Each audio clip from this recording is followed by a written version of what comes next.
Hey, cycling community, CG here. I am here with Chaz Turmon. He is an elite racer and founder and coach of Elevate Coaching. The main thing I wanted to talk about was training at the beginning of COVID, and now that it's a couple months later, the kind of training that he's doing now, and then what he foresees. But before we get into that, let's get into background a little bit. So when you're not racing, you're not coaching, how do you pay the rent? My full-time job is youth pastor. So I've been working at a church for 9 years now, just doing full-time ministry. Right now I'm at a church here in my hometown, Sanger, and then I run basically sixth grade through 12th grade, and then I also work with college students. And then on top of that, I also run our worship for our church. So I'm kind of our worship leader. And then in the midst of all of this COVID stuff, I've turned into our tech guy. So now I'm making all of our videos. I redid our website, all kinds of different stuff. So the thing is, like, people talk about youth pastors as like wearing many hats or like the utility shed. So that's what I do basically. But yeah, I've been doing that for 9 years. Is this now more than 40 hours a week? Yeah, yes and no. Like a lot of the stuff I usually do during the week when it comes to like gatherings has been canceled, obviously. So there's no youth group. We don't have worship practice. We don't have college group. Those things have been canceled. Even our Sunday church services are canceled right now. So really, I mean, a lot of the stuff I'm doing is just kind of updating the tech stuff, and then I'm putting probably 10 hours into making our Sunday service video every week, and then we spend 5 hours every Friday filming it and stuff. So I'm probably a little bit lower on my hours right now, which is okay. But yeah, when we have all the meetings going on, I'm around 40 hours a week. But they're all in the evening too, so it actually leaves time for me to train during the day. The income to the church, is that affected by COVID at all so far? Or has it been pretty steady? No, we've been doing pretty good. We've really made it a big deal to push the online giving. We've always had that too. But we just switched platforms and built a new website to make that a little bit easier. So the online giving's been pretty good, and people are still mailing in checks. I mean, our budget's like $14,000 a month, and we've been getting about $11,000 to $12,000 a month. So it's down a little bit, but especially this last month, April, it was only down a couple grand. So we're really not worried. And we're going to be reopening the 31st. What does your wife do? She is currently in the credential program for teaching. So she'll be finishing that up. And then she substitute teaches right now. But obviously with the whole COVID thing, she's been unemployed since, March 17th when all the schools shut down. Right. And they're not looking to open up until August. And hopefully they are back on campus. She did get a letter the other day saying that they want to hire her back as a sub come August. So hopefully Sanger Unified opens back up and they're not virtual. Otherwise, if they're virtual, they won't need her again. So that kind of stinks. Yeah, I saw where the CSUs in California have extended their online to through the end of the year. Yeah, I know. They're talking about fall semester. I'm like, that's so far away, but I don't know. I'm going to guess that they are, because I work for the community college, over here, and so the district, and so I'm going to guess that we're going to follow suit. And since we're pretty much dialed in, and I'm going to guess that the CSUs are dialed in with the online stuff, that they don't want to take a chance on perhaps something happening and then having to go and forced to go, back off campus again. So, yeah. And I'm liking working from home. I'm liking that. Yeah, I feel bad for those students, but because I mean, me personally, I do online school. So I'm going to Grand Canyon University, full-time student, doing biblical and theological studies. So for me, like, I'm used to the online stuff, but if you're used to in the classroom and then you transfer to online, it's tough. Like, some of those kids, they might not be able to do it. It takes a lot of discipline to like plan your day out. And honestly, as I've matured over the years, I've gotten better at doing online school. When I first started, it was rough. Yeah. I can imagine. So, what's your age now, and what age did you start racing? Right now I'm 29. I almost forgot how old I was. But I started racing. It's probably my junior year in high school, maybe. So I was probably 17. It's kind of funny. I was thinking about it today. I started racing because I went out. So I rode with like a group ride here in Sanger, and then they invited me out to this like Belmont time trial, and you were out there handing out flyers for a team. And Oh, yeah, yeah, yeah. I looked into it and gave you a call and went on this awful Grizzly Century ride with you and froze my butt off. I remember And that. Yeah. I started racing that way. So you talked me into doing my first ever crit in Dinuba, and it was pouring rain the whole time. But I Good got times. Good out, times. so That's when I was racing Chris in the rain, but yeah, not anymore, yeah. baby, not anymore. But Okay. so yeah, I mean it's been about what 10, a little over 10 years since I've Yeah. started racing, but it's kind of funny. It's because of you. So Huh. So you are a Cat 1 right now, Cat 1, Cat 2? Cat One, yeah. Okay. I've been a Cat One for 3 years. I think so. Yeah, Okay. about 3 years. I were you on Mike's bikes before? Or was it Oh, I wanted to. I've tried to get on their team so close this year, but no, I've been on what was it, Muscle Milk Specialized. Muscle Milk? Okay, that's what it was. Yeah, we kind of had a team here in the area, and then it fell apart, and then Tyler was going to start a team, and it didn't work out, and I got lucky and found Specialized Muscle Milk, and I was with them for 2 years. So I got on to their team right as I upgraded to a 2, and I spent 2 years there, and I upgraded to a 1, and then this last year Tyler started a team, so then I jumped over to that one because the Muscle Milk team kind of petered out. So last year we were on SP2 with our team. Right. And then this year I almost got on Mike's bikes, but they picked up some UCI guys that were coming down through the ranks. And they don't have a lot of spots on that team, so it was very hard. But Tyler started, he kept his team going, and this year we're the Ride Bikes team. And we picked up some solid guys. So I'm really excited with the team we're on this year. I mean, we've been out of 7 races in NorCal. We won 4 of them. So Right, right. So I'm like, hey, we're doing pretty good. So with Muscle Milk, going back to that, they're based out of where? Or they were based out of where? Down south? Like Morgan Hill, because Okay. the guy who ran the team actually worked at Specialized. So how did you get invited or get onto the team? I reached out to the guy who was running the team. At the time, his name was Dean, and I reached out, and he knew me from some of the Cat 2 races we'd done at the end of the season. And he was like, yeah, we have a spot open, and they picked me up. It's actually really hard to get on the other teams where we're located. Yeah. They really want you to kind of be in the Bay Area and stuff because they do team rides. So that was one thing that was really tough, was all my teammates were in Morgan Hill or Sacramento or the Bay Area, and I was like the only one that was way down here in Fresno.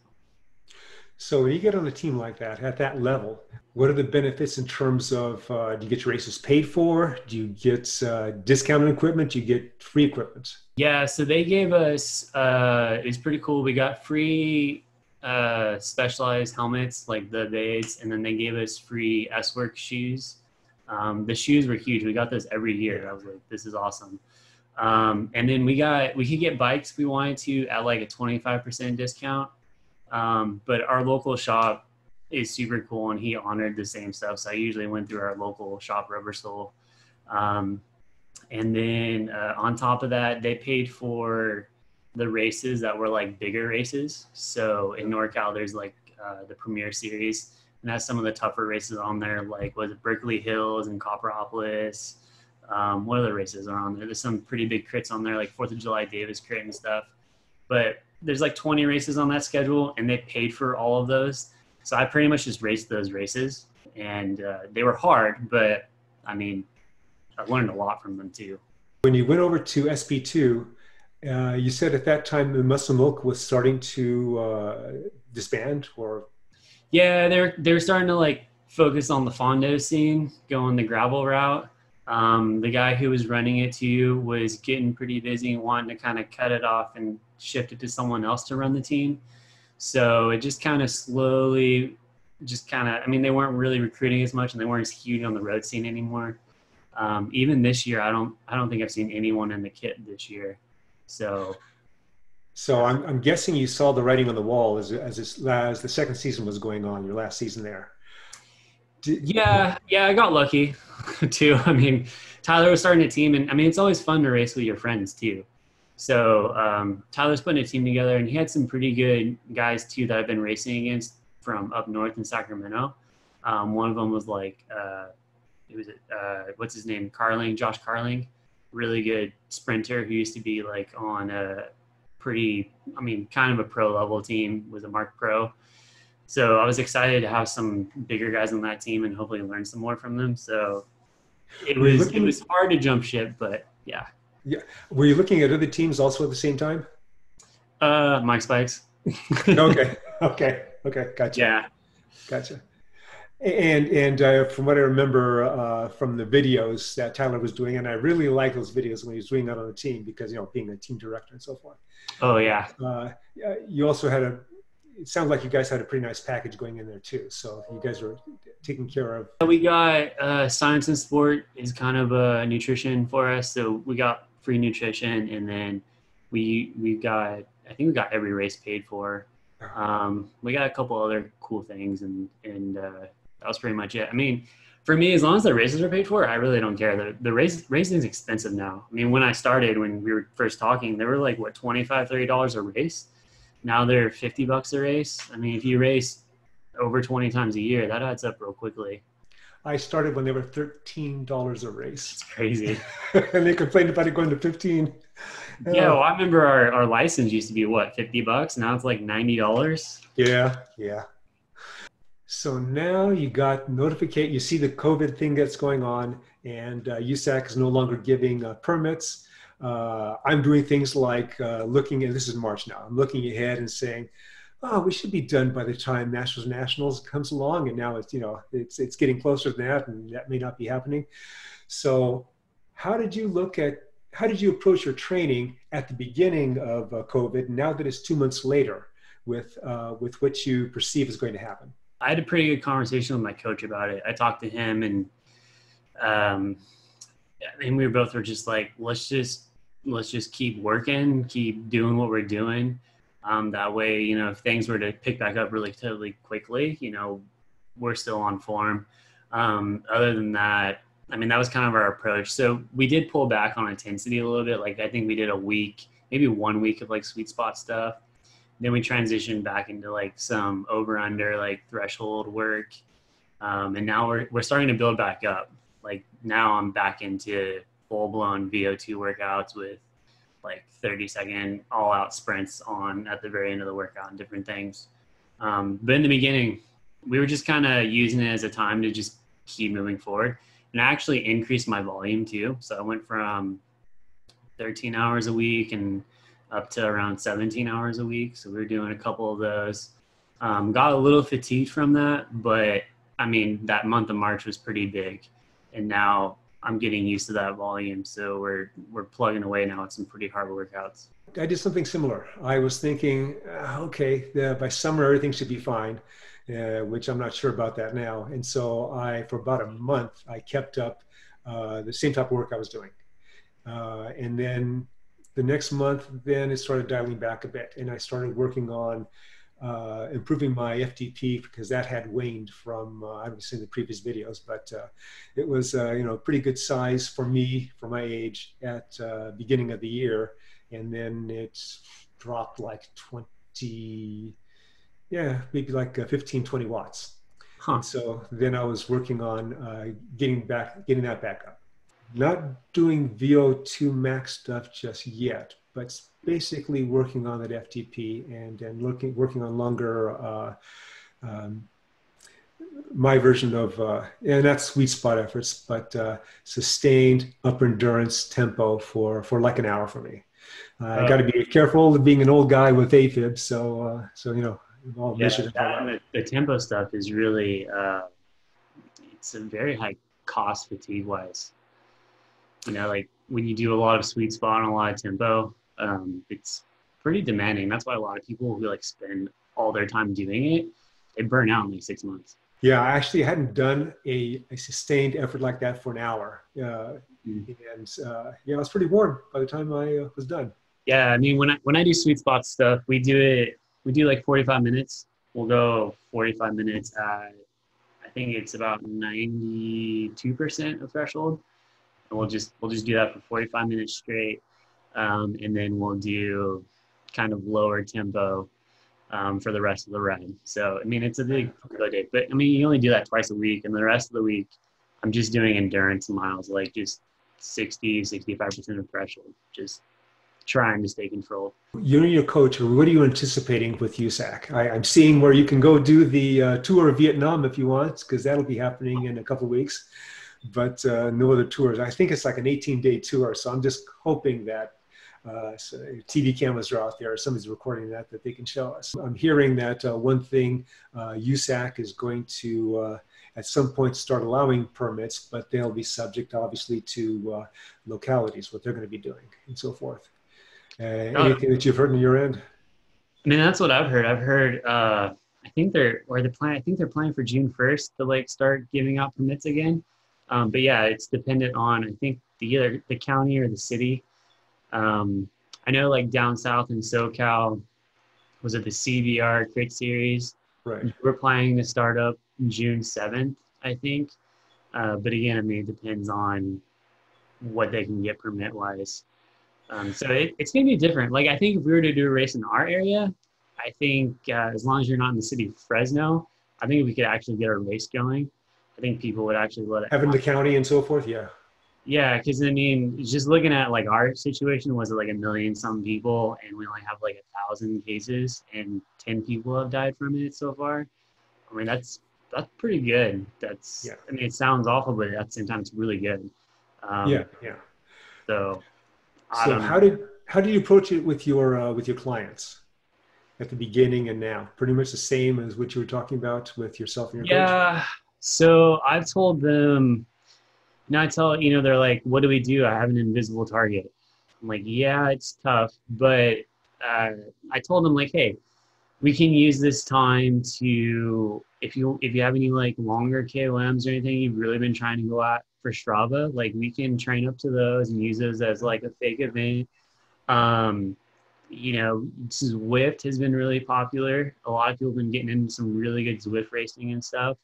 I'm like, hey, we could target a solid Zwift race once a week or something, or twice a week, and do that instead of a workout. Different things to keep them kind of happy. Some guys like I have a guy in Texas. He's like, we just started a weekly time trial series where you have the whole week to go out, and they name the segment that Tuesday, and you have Tuesday through Sunday to go out and put in your best time on that segment. And at the end of the week, they have a leaderboard and they'll rack it up. So there's a series going on there. I'm like, well, that's actually kind of cool. From a video that I saw you do where you talked about your Elevate coaching. The higher end level, they get like 24/7 of my attention. The basic level, I make it each week, but then if they have to tweak it during the week, like that's up to them. I'm just going to set it for the week and let them write it out. I limit the contact to like once a week because I have other people who are paying more money to talk to me 24/7. So I'm going to give them more of my time and stuff like that. That's the real difference there. And then the higher end stuff, if they want help with like racing strategy and talking through races and stuff, I do that as well. What percentage of each of the level of clients, if any, have you lost from COVID? That's a hard one to answer because I maybe lost 4 clients, but I picked up like 9. Oh, so okay. I did. That's good. I did better. So I have a 20 athlete cap, and I'm right there right now. So. Okay, so no problem there. So, I was really nervous. Like a couple of guys dropped out, and then all of a sudden I started getting emails at the end of March. A lot of people were signing up. I was like, all right, let's do it. This is cool. It's working out. So it helped out though, because now it's actually kind of covering the gap of what my wife was missing out on with her teaching job. So, between what I was already making, what she was making, well, we just lost her income, but then mine doubled. So now we're covered still. Oh, So okay, nice. it worked out. Yeah, I'm thankful that both my wife and I are still working, so that's good. With each of the levels, you do scheduled weekly. Yeah, when I work with them, I mean, I'll schedule like 2 to 3 weeks at a time, but I only send it Okay. out that week's workouts to them. And then, because you never know how they're going to respond that week. Sometimes, we could plan a whole month, but then if they had like a bad week and they got sick, I'm gonna have to go back and reschedule everything because now they're not going to be where I thought they were. Or if it's like they're crushing intervals and stuff, well, maybe next week I need to add more intervals or maybe just up the wattage a little bit, different things like that. Any last thoughts? Definitely ready to like start racing again too. Feel like last year was one of my breakthrough years, and then this year I was, I mean, the team ourselves had a really good start to the season, and then everything went on hold. So Yeah, I remember that. it's a little frustrating, but me and my buddy Nick, we train all the time together. I mean, we're like brothers, and we're really motivated and using this time just to get stronger, and hopefully when racing does start, that everyone else took it too easy. We're hoping so. We'll see. Your drone camera. So a lot of your videos, you have that. So I take it you have some sort of a transponder or something carried in your pocket and things just following you. Yeah, no, totally. Actually, I have it right here. So I picked up the Skydio drone, which is super cool. It's this guy right here. He's not very big. He's very small. But the cool thing about him is he has a camera here, here, and here, and then he also has cameras there, there, and there. And what they do is they map out the environment so it can completely see all the way around it. And it's very good at flying itself. So like this little thingy is just a little beacon GPS. I can tell it where I want it to be. Like if you were to look at me like a clock, I can Hmm. tell it like sit at 2 o'clock or 12 o'clock and just follow me. Um, but anyways, it shoots in 4K and it shoots like 60 frames per second, so I can actually slow this stuff down if I want to.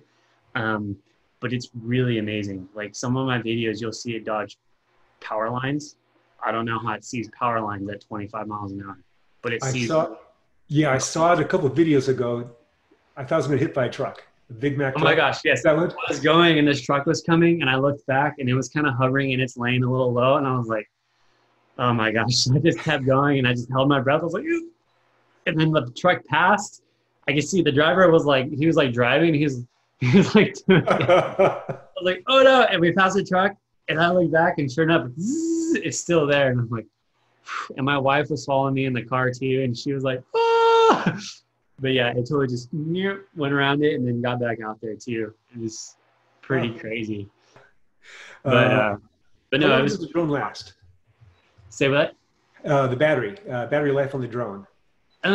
They say 23 minutes, but I get about 17 and 19 minutes out of it. I think I'm pushing its limits too. I mean, I'm going up climbs, so it's having to go up in altitude. And then also on the bike, you're going, 15 to 25 miles an hour, and it really has to go to keep up. It max speed is about 32. Um, I tried doing a lead out video with Nick, and it was following us pretty good. And then I ramped it up to like 34, 35, and it started to kind of fall behind. And then he launched and he took off, and I think he maxed out at like 39 miles an hour. And this thing was just trying to play catch up because I put the little fob in his pocket. So when he Okay. took off, it was like, and it tried to keep up, but he was pulling away. And I was like, well, that actually looks kind of cool. You're pulling away from the drone.